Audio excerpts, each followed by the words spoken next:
तर नमस्कार मैत्रिणींनो, मी आरती आणि स्टिचिंग लवर आरती या यूट्यूब चॅनलमध्ये आपलं सर्वांचं मनापासून खूप खूप स्वागत आहे। तर आज आहे आपला ऑनलाईन क्लासचा 13वा दिवस आणि या 13व्या दिवसामध्ये आपण शिकणार आहोत खूप सुंदर असं क्रॉप टॉप। थंबनेलवर तुम्ही बघितलेलंच आहे की आपण कसं क्रॉप टॉप शिवलेला आहे। तर आज मी या व्हिडिओमध्ये तुम्हाला त्याची कटिंग आणि स्टिचिंग दोन्हीही दाखवत आहे खूप सोप्या पद्धतीमध्ये। आणि मेन म्हणजे हा कापड असा कापड नव्हता, तर हा प्लाझो आहे। तुम्ही बघू शकता हा प्लाझो आहे आणि या प्लाझोचं मी ते क्रॉप टॉप बनवलेला आहे, कारण मला प्लाझो काही घालायला तो आवडत नव्हता। म्हणून मी म्हटलं चला आता आपण हा कापड वेस्ट न घालता आता आपण याचा क्रॉप टॉप बनवूया। म्हणून तुम्ही बघू शकता की हे एक साईडचं लेंथ आपण अगोदर लेंथ बघून घेऊया याची की आपल्याला किती लेंथ हवी आहे आणि त्या पद्धतीने याची जी आहे आपण ते कटिंग करणार आहोत। तर क्रॉप टॉप म्हटल्यावर वरचं आणि खाल्यानंतर ते फ्रीला येतात। तर अगोदर आपण ती वरची साईड घेऊया, म्हणजे जशी ब्लाऊजची आपण साईज घेतो 13, 14, 15, तर ते वरचं शिवायसाठी आपल्याला तशीच याची लंबाई घ्यावी लागेल। तर मी याची लंबाई अगोदर घेऊन घेत आहे।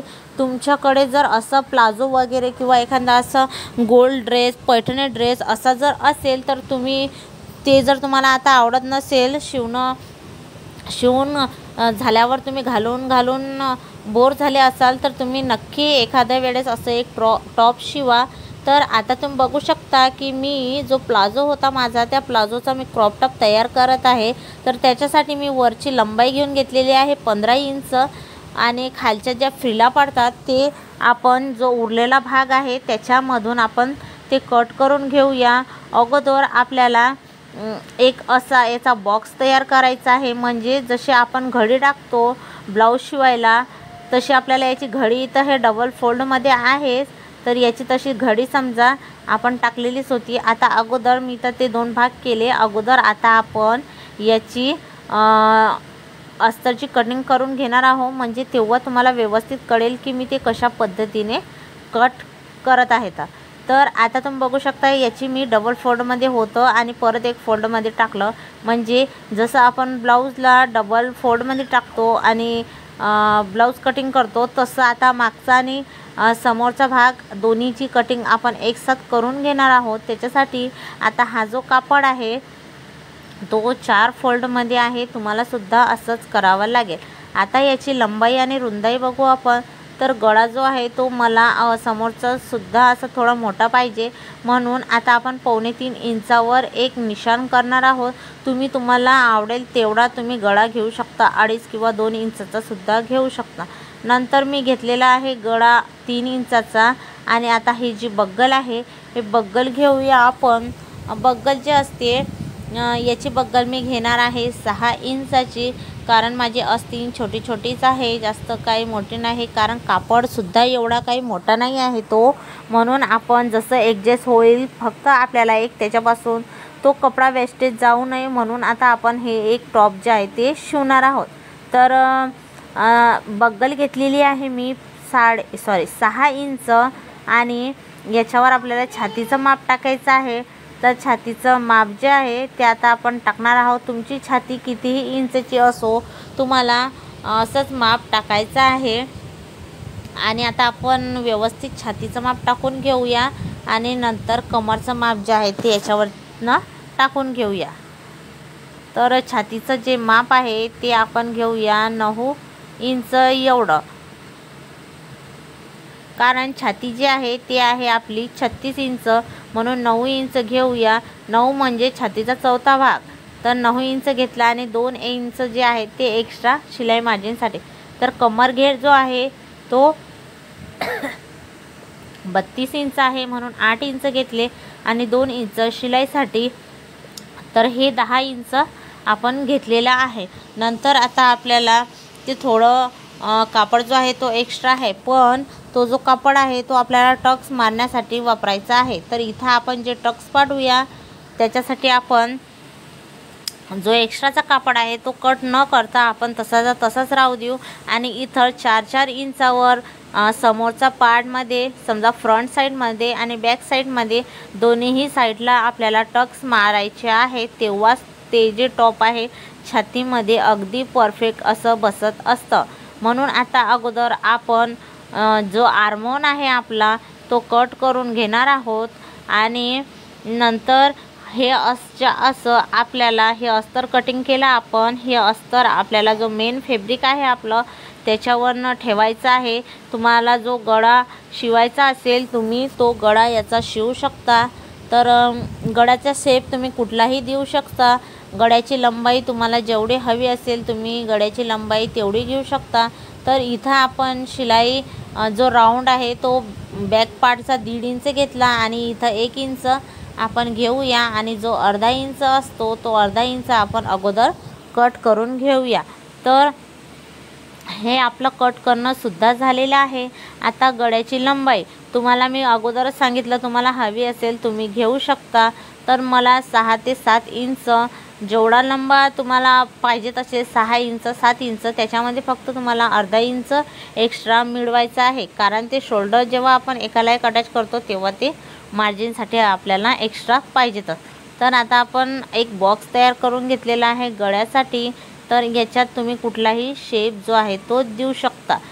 चौकोनी गोल तर कसाही शेप तुम्ही देऊ शकता. आता हा जो पार्ट आहे हा पार्टला सुद्धा आपण थोडासा असा गळा जो आहे तो तयार करून घेऊया. तुम्हाला मागचा सुद्धा गळा जर डीप पाहिजे असेल तर डीप घेऊ शकता. बोटनेक पाहिजे असेल तर तुम्ही बोटनेक घेऊ शकता. तर याची सुद्धा लंबाई जी आहे ते मी घेतलेली आहे. रुंदाई जी आहे ते घेतलेली आहे मी 3-3.5 इंच आणि लंबाई आता तुम्ही बघू शकता की मी घेतलेली आहे 4 इंच एवढी. आणि हे बॅक पार्ट असल्यामुळे मी जास्त मोठा गळा नको मला म्हणून मी एवढाच घेतला. तुम्ही कमी किंवा जास्त सुद्धा घेऊ शकता. तर अशा प्रकारे मी माप टाकलेलं आहे माझं. तुम्ही तुमचं जे माप असेल तुम्ही ते माप टाकू शकता.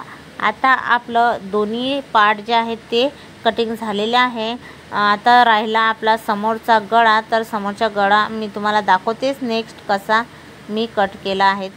तर आता तुम्ही बघू शकता की हा जो पार्ट आपण त्या प्लाझोचा कट केलेला होता हे जे अस्तर आहे ते अस्तर व्यवस्थित त्याच्यावरनं आपल्याला असा सेट करायचं आहे. सेट केल्यानंतर आपल्याला कॅनव्हास घ्यायचा आहे आता आणि कॅनव्हास याच्यावरनं ठेवून कशा प्रकारे मी गळा तयार करते ते तुम्ही स्टेप बाय स्टेप बघा. आणि चॅनलवर जर नवे असाल तर लाईक करा, शेअर करा, सबस्क्राईब करा. तर आता मी घेतलेला आहे कॅनव्हास. तर या कॅनव्हासची लंबाई रुंदाई तुम्हाला घ्यायची आहे. जसा गळा तुम्हाला लंबा पाहिजे असेल तुम्ही त्यानुसार हे घेऊ शकता. तर तुम्ही बघू शकता की मी इथं घेतलेले आहे 2.25 आणि याची लंबाई घेतलेली आहे मी 7 इंच एवढे. रुंदी 2.25 लंबाई 7 इंच एवढं मी घेऊन घेतलेलं आहे. नंतर आजूबाजूला मी 2.5 इंच एवढं जे आहे ते अंतर सोडलेलं आहे. आणि हे जो आहे मी कॅनव्हास असं कट करून घेते कारण आपल्याला कॅनव्हासचा गळा बनवायचा आहे. कारण गळा कॅनव्हासनुसार जर का बनवला तर तो गळा अगदी सुंदर असा प्रॉपर जसा शेप तुम्हाला हवा असेल तुम्ही तसा शेप जो बनवू शकता. तर याला मी कसा शेप देते हे तुम्ही आता बघा. तुम्हाला असा द्यायचा असेल तर तुम्ही असा देऊ शकता किंवा तुम्हाला वेगळा द्यायचा असेल तर वेगळा देऊ शकता. तर या साईडने सुद्धा आपल्याला असंच 2.25 आणि 7 इंचावरनं एक निशाण करून घ्यायचं आहे. निशाण केल्यानंतर व्यवस्थित ते असं एकाला एक अटॅच करायचं आहे आणि अटॅच केल्यानंतर हा एक बॉक्स तयार होतो. आता तुम्ही बघू शकता की हा जो बॉक्स आहे तो असा तयार झालेला आहे. तर याला कसा शेप द्यायचा हे आपल्यावर आहे. तर याला मी बघा तुम्ही कसा शेप देतो. तर असा शेप दिल्यानंतर जो माझा गळा आहे तो खूप सुंदर असा झालेला आहे. तर स्टेप बाय स्टेप आपण असा गळा देऊया. तर आता हा जो बॉक्स बनवलेला आहे या बॉक्समध्ये मी छोटे छोटे अर्धगोलाकार असे राऊंड शेप जे आहे ते याला मी देत आहे. कारण मला अशी डिझाईन शिवायची होती म्हणून मी अर्धा राऊंड शेप जे आहे ते याला देत आहे. आता आपल्याला हे कट करून घ्यायचं नाही. आपल्याला असंच्या असं दुसऱ्या साईडने सुद्धाच करायचं आहे. आता दुसऱ्या साईडने सुद्धा मी असे शेप दिलेले आहेत. शेप जे आहेत ते आपल्याला व्यवस्थित द्यायचे आहेत. आणि आता हे अस्तर घ्यायचं, याचा आपल्याला सेंटर पॉईंट काढायचा, व्यवस्थित असं कट करून घ्यायचं. नंतर हे जे अस्तर आहे या अस्तरचं सुद्धा आपल्याला सेंटर पॉईंट जो आहे तो काढायचा आहे. सेंटर पॉईंट याच्यासाठी काढायचं की आपला गळा जो आहे तो व्यवस्थित दोन्ही शोल्डरच्या मधामध्ये व्यवस्थित आपला आला पाहिजे, म्हणून सेंटर पॉईंट काढायचा. आणि सेंटर पॉईंट काढल्यानंतर जे आपलं कॅनव्हास आहे ते कॅनव्हास व्यवस्थित असं ठेवायचं आहे. तुम्ही बघू शकता असं व्यवस्थित ठेवल्यानंतर आपल्याला त्या सेंटरनुसार एक टीप जी आहे ते व्यवस्थित अशी मारून घ्यायची आहे. इथून तर इथपर्यंत आपल्याला एक त्याच्यावरनं शिलाई मारून घ्यायची आहे. आणि नंतर हे जे राऊंड शेप दिसत आहे तुम्हाला, याच्यावरनं सुद्धा आपल्याला शिलाई मारून घ्यायची आहे, म्हणजे आपलं अस्तर आणि कॅनव्हास एकाला एक ते असे अटॅच झाले पाहिजेत. आणि नंतर आपण मधामधलं ते काढून घेऊया. त्या अगोदर आता आपण टिपच मारून घेऊया. नंतर हा जो मेन फॅब्रिक आहे, हा मेन फॅब्रिकवर आपल्याला ते असं ठेवायचं आहे.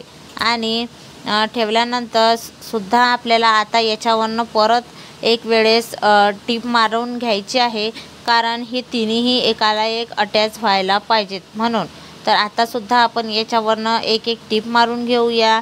आणि टीप मारल्यानंतर मधामधला जो कापड आहे तो कट करून घेऊया. तर आता तुम्ही बघू शकता की हे जे आहे एकाला एक असं अटॅच झालेलं आहे. माझं टीप मारणं झालेली आहे. आता त्या शेपच्या आतमधला जो कापड आहे, कापड आणि कॅनव्हास ते सर्व आपल्याला कट करून घ्यायचं आहे. पण तर शेपच्या बाजूला आपल्याला अर्धा इंच एवढं अंतर सोडायचं आहे आणि व्यवस्थित असं कट करून घ्यायचं आहे. काय होतं, अर्धा इंच आपल्याला एक ठेवणंच पडतं.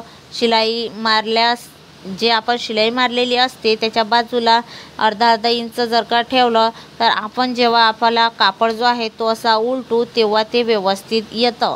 म्हणून अर्धा इंच एवढं व्यवस्थित शिलाईसाठी ते सोडून द्यायचं आणि नंतर कट करून घ्यायचं. कट केल्यानंतर जे ते कोपरे आहेत त्या कोपऱ्याला व्यवस्थित असे कट मारून घ्यायचे. कुठलाही गळा तुम्हाला बनवायचा असेल तर तुम्हाला व्यवस्थित कट करून घ्यावं लागेल. आणि कट केल्यानंतर तुम्हाला मी बघू शकता की मी कशा प्रकारे याला कट मारत आहे. तर तुम्हालासुद्धा अशाच प्रकारे सर्व गळ्याला जे आहे ते कट मारायचे आहेत. कारण काय होतं, कट जर का व्यवस्थित मारले तुम्ही, जर अशा शेपचा गळा शिवला तर कटच मारणं जरुरी आहे. नाहीतर तो गळा व्यवस्थित उलट केल्यानंतर व्यवस्थित शेप त्याचा दिसतच नाही. म्हणून तुम्हाला स्टेप बाय स्टेप मी ज्या पद्धतीने कट मारत आहे तुम्हालासुद्धा त्याच पद्धतीने कट मारायचे आहे. तेव्हाच आपला गळा दिसायला खूप सुंदर असा आणि घातल्यानंतर खूप फिनिशिंगने असा गळा आपला तयार होतो. जर का कॅनव्हासचा कुठलाही गळा असो, कॅनव्हासनुसार जर का तुम्ही बनवला तर खूप सुंदर अशी फिनिशिंग सोबत आपला जो गळा आहे तो तयार होतो. तर नक्की तुम्हाला आवडेल तर तुम्ही साधंसुद्धा बनवू शकता. पण मला तरी असं वाटते कॅनव्हास नुसार जर का आपण गळे बनवले तर खूप सुंदर असे गळे तयार होतात. आता बघू शकता तुम्ही मी पूर्ण गळ्याला जो आहे तो अशा जसा शेप आहे त्याच पद्धतीने कट केलेले आहे. जिथं राऊंड शेप आहे तिथं मी जास्त कट केलेले आहे. नंतर आता आपल्याला हे असं उलट करून घ्यायचं आहे. उलट केल्यानंतर जो शेप आहे तो शेप तुम्ही बघू शकता अगदी प्रॉपर असा दिसतो. आणि सर्व शेप असे व्यवस्थित बाहेर काढून घ्यायचे. अस्तर आतमध्ये लोटायचं आणि शेप जो आहे तो आपला असा आपल्याकडं ओढायचा. व्यवस्थित असं फिनिशिंगनुसार आपला जो गळा आहे तो अगदी प्रॉपर तयार होतो. नंतर आपल्याला त्याच्यावरनं टीप मारून घ्यायची आहे, म्हणजे जेव्हा आपण गळा घालूया तेव्हा आपला जो गळा आहे तो खूप सुंदर असा फिनिशिंगने दिसायला हवा. तर आता याच्यावरनं आपण व्यवस्थित करून घेऊया आणि नंतर टीप मारून घेऊया. तर अगदी शिलाईसुद्धा आपण आता सध्या मारलेली नाही आहे, तरीसुद्धा कॅनव्हासचा वापर केल्यामुळे गळ्याचा शेप तुम्ही बघू शकता खूप सुंदर असा आलेला आहे. आता जर का आपण याच्यावरनं शिलाई मारली तर तो शेप याच्यापेक्षा सुंदर दिसेल. तर व्यवस्थित असं सेट करून घ्यायचं अगोदर आणि नंतर याच्यावरनं शिलाई मारून घ्यायची. कारण काय होतं, जर का आपण स्टेप बाय स्टेप व्यवस्थित स्लोली केलं तर सर्व गोष्टी ज्या आहेत ते व्यवस्थित होतात. कुठल्याही प्रकारचा आपल्याला जास्त वेळ लागत नाही. आणि याच्यावरनं आता आपण टीप मारून घेऊया. टीप माझी मारणं झालेली आहे, तुम्ही बघू शकता. तुम्हाला मारून घ्यायची आहे. पूर्ण जो गळा आहे, गळ्याचा शेप त्याच्यावरनं मी टीप मारून घेतलेली आहे. आता नंतर हे सुद्धा पूर्ण आपल्याला एकाला एक याच्यावरनं 5ची शिलाई मारून घेऊन हे अटॅच करून घ्यायचं आहे. अटॅच केल्यानंतर जो एक्स्ट्राचा फॅब्रिक उरतो तो आपल्याला कट करून घ्यायचा आहे. आणि कट करून घेतल्यानंतर बॅक पार्ट जो आहे तो सुद्धा आपल्याला अशाच पद्धतीने बनवायचा आहे. ज्या पद्धतीने आपण फ्रंट पार्ट गळ्यावर टीप मारली आणि उलट केला, त्याच पद्धतीने आपल्याला बॅक पार्टसुद्धा तयार करायचा आहे. पण बॅक पार्टसाठी कॅनव्हास नाही लावलं तरीही तुम्ही चालेल. तुमच्या आवडीनुसार तुम्ही लावू शकता किंवा नाही आवडलं तर नाही लावू शकता. तर मी तर काही लावलेलं नाही आहे. मी सीधी शिलाई मारून घेतलेली आहे, त्याला कट केलेले आहे. आता मी हे उलट करते आणि याच्यावर सुद्धा मी टीप जे आहे ते मारून घेते. टीप मारणं झाल्यानंतर ज्या पद्धतीने आपण आजूबाजूला 5ची शिलाई मारून अस्तर आणि मेन फॅब्रिक एकाला एक अटॅच केले, तसेच यालासुद्धा आपल्याला करून घ्यायचं आहे. ते सुद्धा करणं झाल्यानंतर आपल्याला याला टक्स मारायचे आहेत. तुम्ही बघू शकता की मी 2 टक्स जे आहेत ते याला मारलेले आहेत. तर दोन्ही भागाला बॅक पार्ट आणि फ्रंट पार्ट दोन्ही याला मी टक्स जे आहेत ते मारून घेतले. आणि टक्स मारल्यानंतर आता आपण शोल्डर टू शोल्डर जोडून घेऊया. शोल्डर आता आपले जोडणं झालेले आहे. शोल्डर जोडल्यानंतर आता आपण अगोदर अस्तीन लावूया. अस्तींसाठी तुम्हाला याचा सेंटर घ्यायचा आहे. सेंटर घेतल्यानंतर एक पार्ट अगोदर जोडायचा आहे असा, आणि नंतर दुसरा पार्ट या साईडने जोडून घ्यायचा आहे. तर दोन्हीही अशाच पद्धतीने जोडायचे आहेत. तर चला अस्तीन कशी अटॅच करतात हे मी तुम्हाला दाखवते. तर सेंटरला सेंटर ठेवायचं. अगोदर जोही पार्ट तुम्हाला जोडायचा असेल तुम्ही जोडू शकता, बॅक पार्ट, फ्रंट पार्ट. तर आपण फ्रंट पार्टनुसार याची स्टिचिंग करणार आहोत, म्हणून फ्रंट पार्ट जोडून घेऊया, नंतर बॅक पार्ट जोडून घेऊया आणि अशाच पद्धतीने अस्तीन लावायची असते. जर का तुम्ही म्हटलं की मी डायरेक्ट अस्तीन लावायला सुरुवात करते खालच्या बाजूने आणि एंडिंग करते, तसं होत नसते, व्यवस्थित तशी अटॅच होत नसते. म्हणून तुम्हाला अशाच पद्धतीने मी ज्या पद्धतीने सांगत आहे त्याच पद्धतीने कुठलीही अस्तीन असो, ब्लाऊजची असो, ड्रेसची असो, तुम्हाला त्याच पद्धतीने ती अस्तीन अटॅच करायची आहे. आता एक साईड तर आपली जोडणं झालेली आहे. आता कापड आपल्याला असा उलट करून घ्यायचा आहे आणि नंतर जे बॅक साईडचं शोल्डर आहे ते असं याला जोडून घ्यायचं आहे. मी ज्या पद्धतीने दाखवत आहे, तुम्ही जर का अशीच अस्तीन लावली तर खूप सुंदर अशी अस्तीन तुमच्या ब्लाऊजची किंवा ड्रेसची कुठल्याही ड्रेसला किंवा ब्लाऊजला तुम्हाला लावायची असेल तर तुम्ही ते अशाच पद्धतीने जर का लावली तर अगदी प्रॉपर अशी येतं. नंतर आता अस्तीन दुसऱ्या साईडची सुद्धा अशाच पद्धतीने लावून घ्यायची आहे. फक्त आपल्याला 2 शिलाई ज्या आहेत ते याच्यावरनं मारून घ्यायच्या आहेत, कारण की आपला जो ड्रेस आहे तो फिनिशिंगने कुठंही उधळायला नको, म्हणून 2 टीप मारून घ्यायची आहे आणि या साईडची सुद्धा अशीच लावून घ्यायची आहे. तर दोन्ही साईडच्या अस्तीन आपल्या लावणं झालेल्या आहे. आता बाकी आहे फ्रीला. तर फ्रीला कशा पद्धतीने पाडायच्या ही सुद्धा खूप सोपी पद्धत आहे. तर तुम्ही बघू शकता की हा कापड आहे, खूप असा लांब असा कापड कट केलेला आहे. प्लाझोचा जो खालचा घेर असतो खूप कड्या आहेत याला. आता आपल्याला सरळ भागावर जो एक कापड आहे खालच्या साईडचा तो त्याच्यावरनं असा उलट साईड ठेवायचा आहे.